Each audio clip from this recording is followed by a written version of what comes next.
Hello everybody, welcome back to my channel. I am Gebo the Shaman, and today we are talking about what happens when we have Mars placed in Pisces in the 12th house while you're in Aries ascendant. So if you have Aries ascendant, Mars is called your Lagnesha, and we are talking about Vedic astrology today, not Western.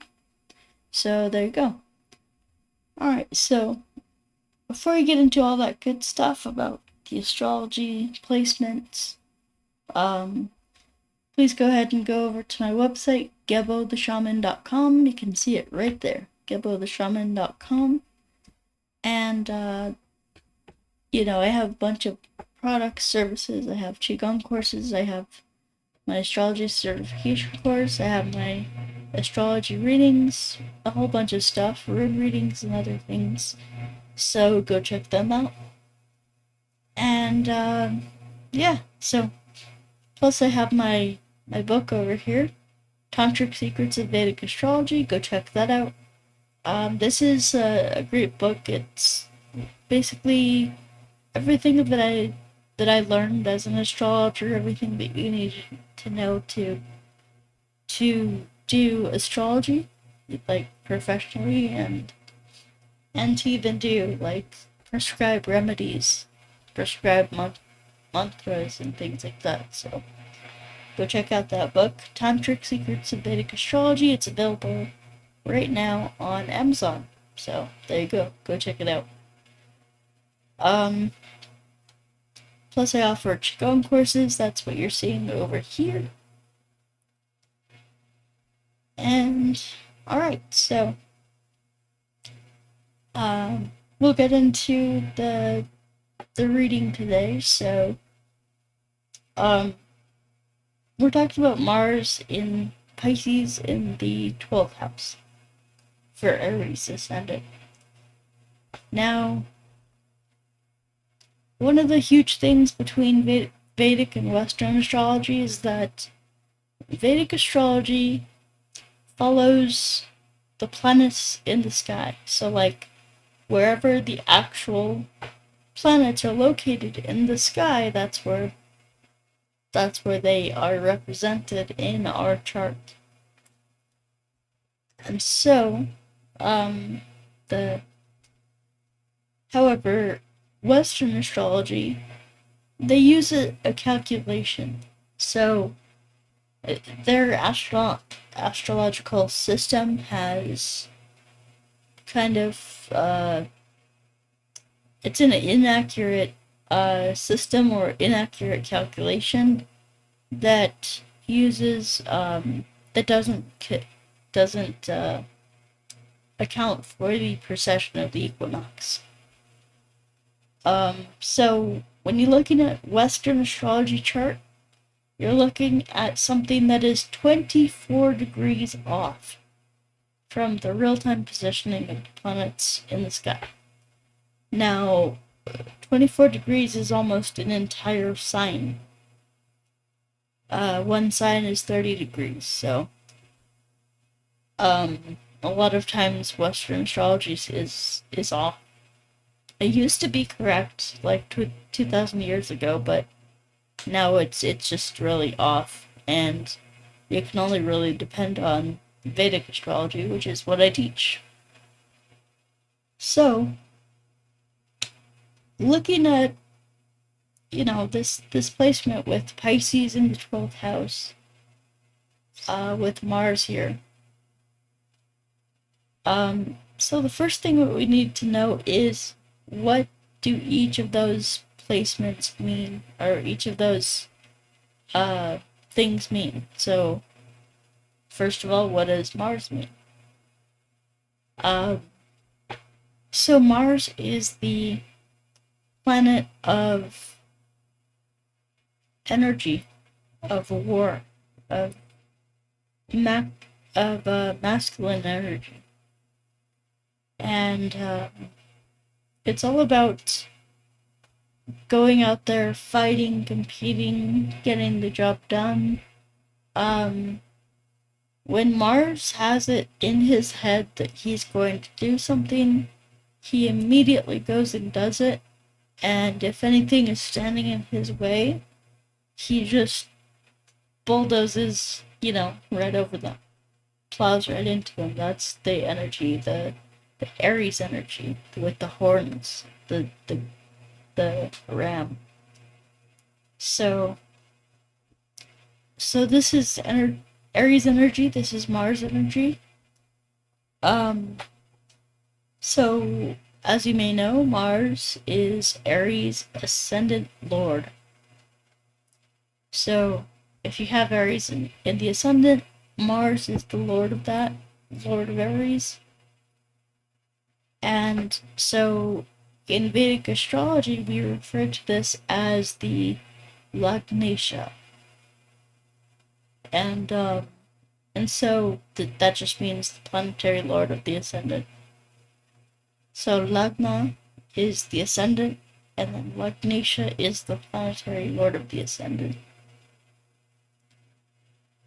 And then, so what is Mars? Mars also pertains to the blood, the cardiovascular system, the heart, the blood, the veins pumping. And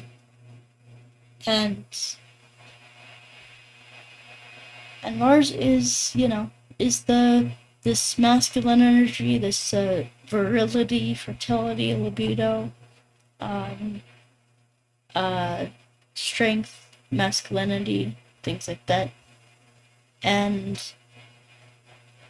so now Mars is in Pisces. So what Pisces is, Pisces is also, with the Aries chart, with the Aries ascendant, Pisces is placed in the 12th house. So and it's very important to know that Pisces energy is just very similar to the 12th house energy. And why is that? Because Pisces is the 12th sign of the zodiac. So if you count from Aries all the way to Pisces, that's 12.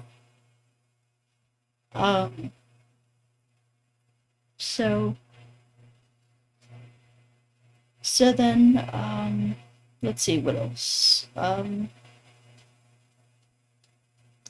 So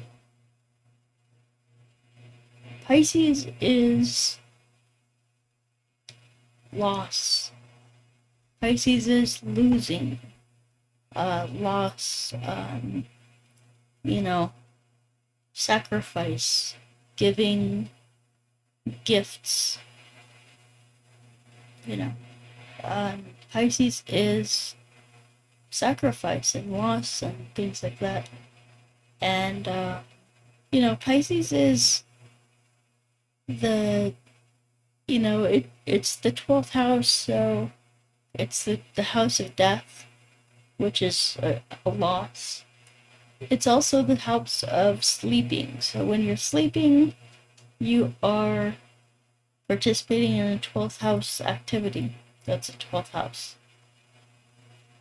Pisces is relating to the oceans, to the seas. Pisces is, it's watery. And Pisces is ruled by Jupiter. Pisces has a lot to do with like dreams and spiritual gifts, being psychic, things like that. And this is like donations. So whenever people see a monk on the street, they'll give him, a certain donation of food or water or clothing, different things like that. They'll actually donate to him, and that's a sign of respect, and that's a sign of appreciation and thankfulness and piety. you know, things like that. So, Pisces also relates to hospitals, being sick, being infirm, relates to jails, it relates to isolated places, places where you're away from the society, places where you're out of this world, outer space. You know, it represents the astral, the ether, and the subtle body. So the energy body, you know, because we have different bodies within us, different layers of the aura, and things like that. So that pertains to that. So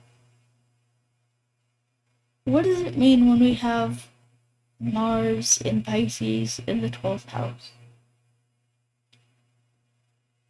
This represents a lack of energy. Remember, Mars is fiery. Mars is spiky. He loves to be in the 10th house, or like in either fire signs or earth signs. He's exalted in the 10th house.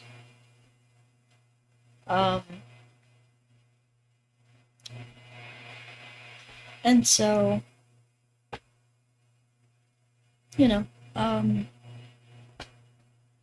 so when we're talking about Mars in Pisces in the 12th house, these are two different types of energies. Mars, as I said, is very fiery, and Pisces is very watery.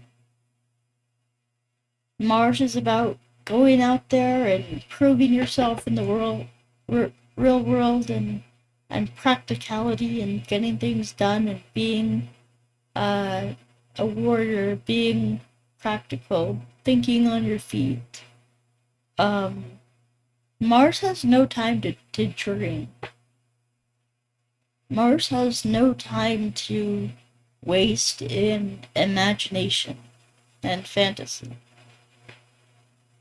And he does not like being in water signs, because he's a fiery planet. If he's in an earth sign, okay, that stabilizes him. You know, that gives him some grounding, and you know, he likes that. But water, if you put fire in water, what happens? It burns out. It suffocates the fire. You know. So this is essentially what's happening. It's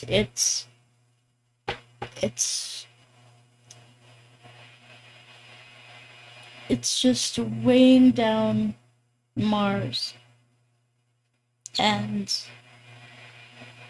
you know, Mars feels like a bit confused in this placement, because it's like you're putting a warrior in the middle of the ocean.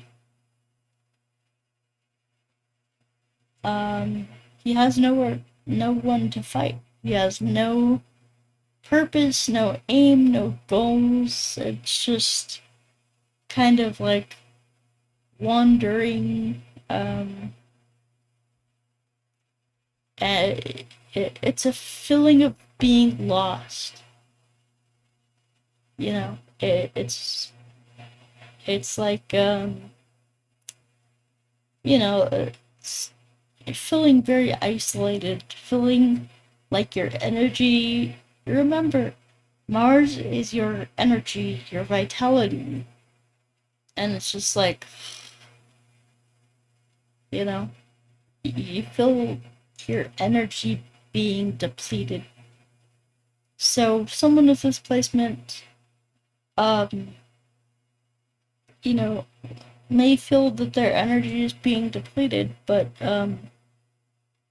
you know, and so that can be a hard thing to go through with this placement, especially um for Aries ascendant. Aries loves Mars energy. Aries wants to get things done. He wants to you know, go out there and accomplish things and whatnot, but you might find yourself being like a little bit ADD.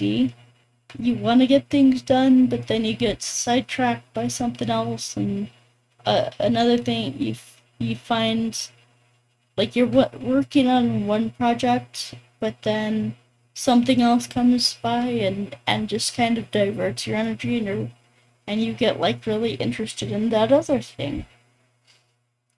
So this is like ADD energy. Um, and also, you know, um, the positive side of this is like people with this placement can be very um into like mysticism and spirituality, um doing various spiritual practices and um eros uh sorry esoteric practices, things like that.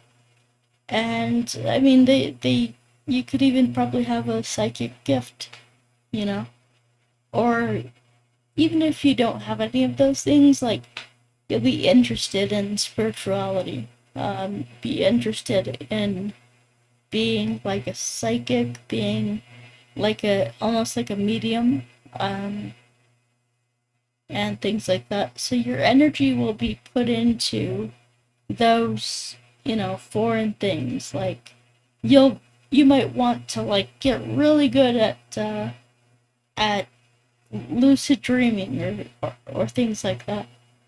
You know, those those kind of things will be your aims in life rather than, um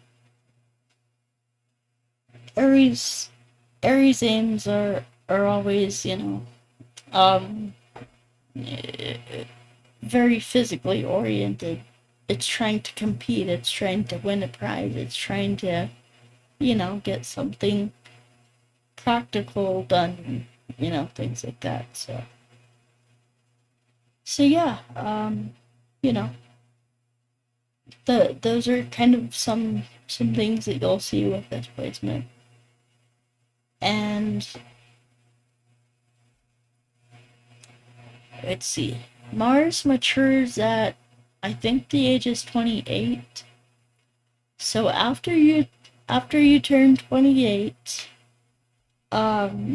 actually, before you turn 28, like especially during your childhood, your energy is going to be kind of depleted and a bit tired, and just maybe going into those other areas of life where you're thinking more about other worlds and the afterlife and the 5D, and you have a strong spiritual connection, and um you're putting a lot more energy towards um spiritual things rather than practical things, which is okay, you know. Like everybody has their own gifts and their own abilities, and um, some people really excel uh, at the material world and um, getting things done in that sense. But someone with this placement would be more gifted towards being like a shaman or something like that than a construction worker, you know, things like that. So just work towards your gifts, your abilities. Um, and also, you could feel very, very misplaced. You can feel very out of place with this placement. Like, you can feel like you don't belong here, or that, you know, just there's this feeling of like feeling like a foreigner in your own, family, even feeling like a foreigner in your own country, in your own city, you know. Um, and I very much resonate with that feeling. And so if you're feeling that, I just want you to know, man, like everyone, um, well, I shouldn't say everyone's felt that, but I know I have at times in my life. And, that just means that you're a specially gifted person, not in practicality, but in spiritual stuff. So, everybody has their strengths and weaknesses. Um, let's see what else. So, with this being your Lagnesha, remember the Mars is the Lord of Aries, which is your ascendant Lord.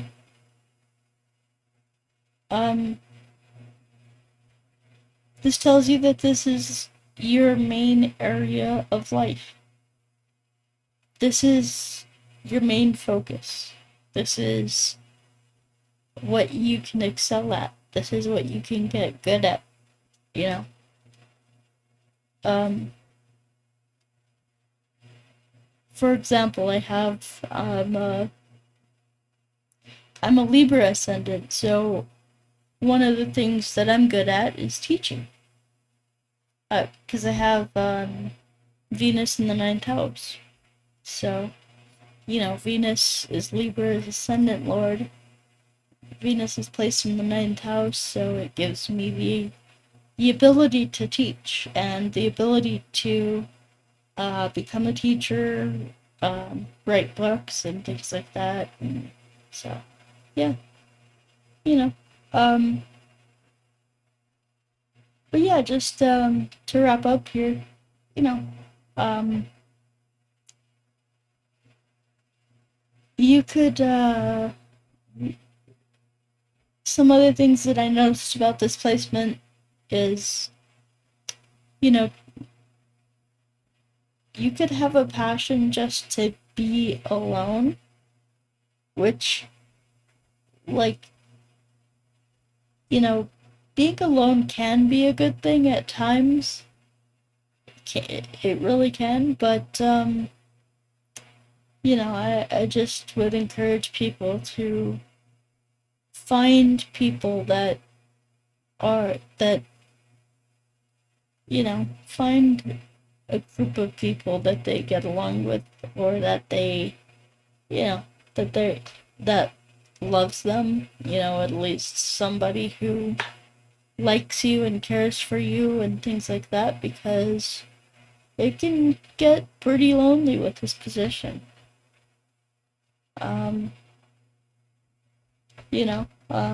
Mars is also, camaraderie, brotherly love. It represents a brother.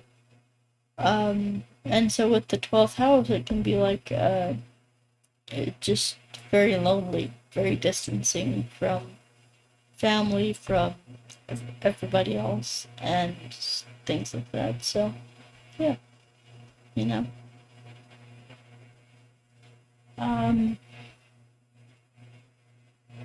Also, if you have any kind of combination with Rahu,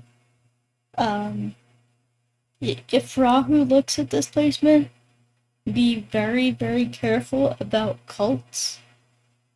You don't, you have a longing to just be away, be isolated. So also you gotta, like, look out and make sure that you're not being taken advantage of and being, misled by a cult, because they'll take that want for, for isolation and things like that Pisces and or Mars and Pisces, and then they'll flip that on its head and get you to join a cult. So, just be careful about that. So there's also this wanting to, who knows, maybe you'll work in a jail, maybe you'll work in a hospital, or a temple, a monastery, things like that. You could be a monk with this placement for sure.